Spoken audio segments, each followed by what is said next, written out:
Robin Hood and Maid Marian. More than 800 years ago, a coach and horses was passing through Sherwood Forest. The passengers inside the carriage were a rich and important family, and they were guarded by 4 soldiers riding on horseback, 2 out in front and 2 behind. Even so, when they came to the part of the forest known as Greenwood, the father became very nervous, because he knew it was thick with thieves and bandits.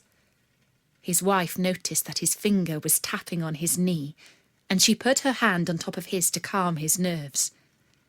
His beautiful daughter, whose name was Marian, closed her eyes and managed to fall asleep to the rocking of the carriage. "If the bandits attack," thought the father, "I will give up my gold.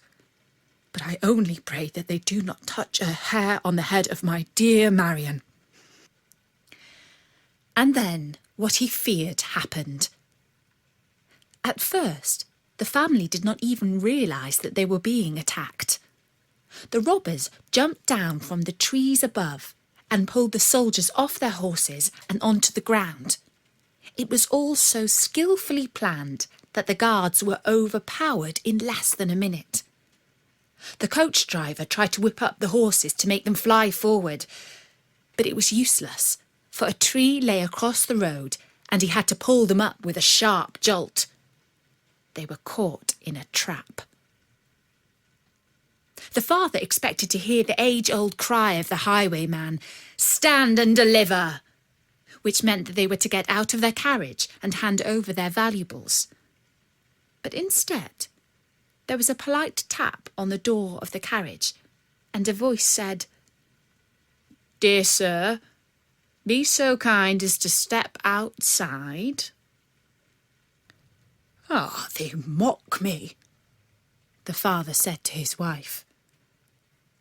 As his foot set down on the road, he noticed that his knee was wobbling. He found himself facing a young man dressed in green.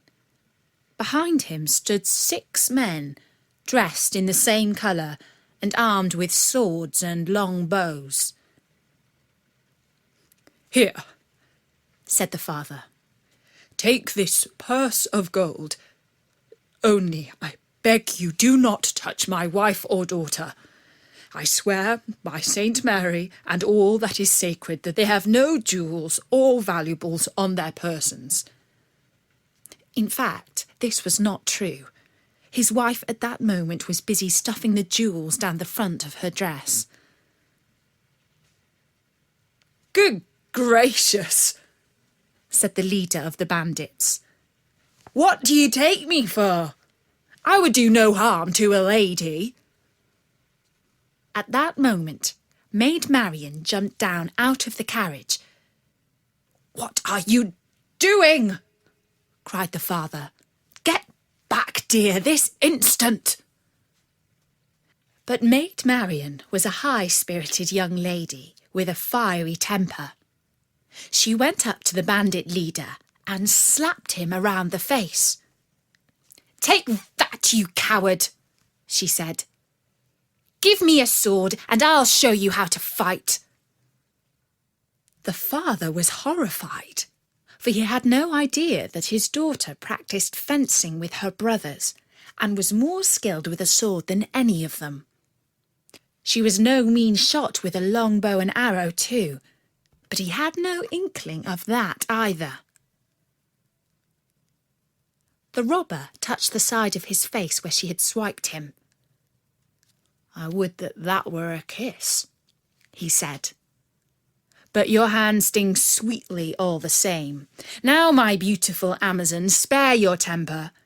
In return for the gold your father has just given me, and for which I am truly grateful, my men shall ride behind your carriage to the edge of the forest and ensure that no criminals attack you. For I am sorry to say that this forest is full of the worst sort of people." Maid Marian slapped him again around the face, and then got back into the carriage with hot tears in her eyes. But the bandits were true to their word and gave the family their protection to the edge of the forest. Before they parted, the leader of the robbers once more tapped on the door of the carriage. He wished his victims a safe journey to their home. "And, my lady," he said to Maid Marian, "I so desire to have the pleasure of setting eyes on you once again. Pray, do tell me your name." At first she did not want to reply, but then she said softly, "Marian." And the robber said, "Well, dear Marian, this evening in Greenwood you have won the heart of Robin Hood." And with that he jumped on his horse and sped away. "The cheek of it! The cheek of it!" said the mother. But the father was almost relieved. For often bandits did far more harm to travellers than they had received.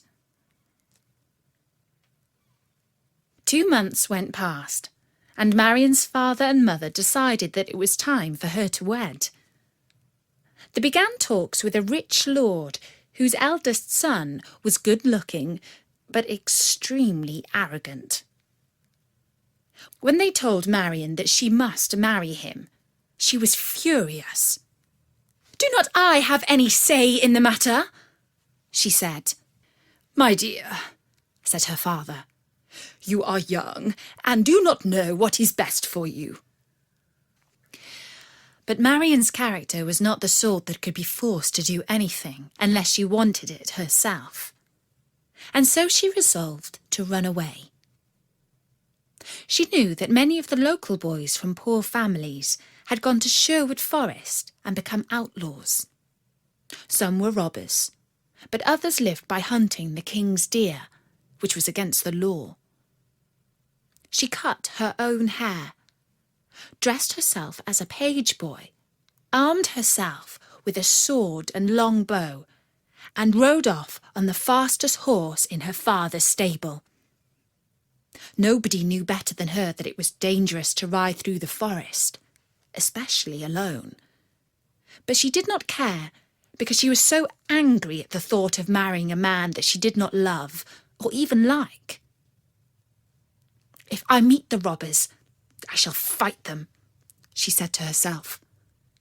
"And if they kill me, my life will be little loss to me, for I am so unhappy in my heart." She rode deep into the woods. Eventually she found a little clearing in which there stood an old log cabin. It was half fallen down, but she thought she would mend it and live there. She would survive by hunting and fishing. As she was hungry, she sat down to eat the bread and cheese that she had brought with her. While she was doing this, she heard footsteps, and she jumped to her feet, her sword in hand. A man appeared, dressed in green, and she recognised him right away as Robin Hood, who had attacked her family. "Hold back!" she called out, pointing her sword at him.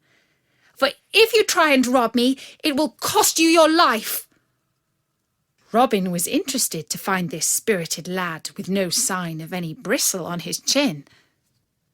"Young boy," he said, "put down your sword, for I mean you no harm. I am just an innocent forester, and I came here to mend my cabin." "No, you're not," said Maid Marian. "You're Robin Hood, the notorious outlaw. Take one step closer and I'll run you through." For in truth, what had made Marian so angry was that he had not recognised her. "So much for his sweet words about winning his heart," she said to herself. "It was all meaningless hot air. I'll show him." Seeing the sword pointing dangerously towards him, Robin drew his own sword, meaning to use it to push Marian's aside. but she saw what was happening and thrust forward. He only just managed to deflect her sword from cutting his ear. And then they fought.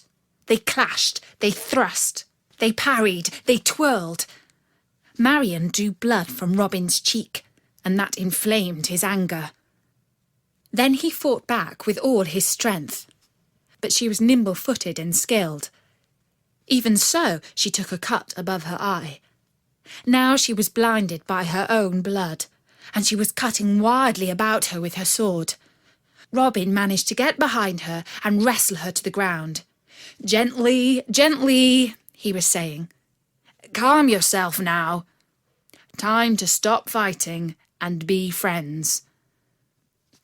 I could use a boy like you in the band of my followers." He allowed Marian to turn round, and now he was looking into her face. "You faithless man," she said. "You do not know me." But he did, and he kissed her on the lips. And that's the story of how Maid Marian came to join Robin Hood and his men in Sherwood Forest.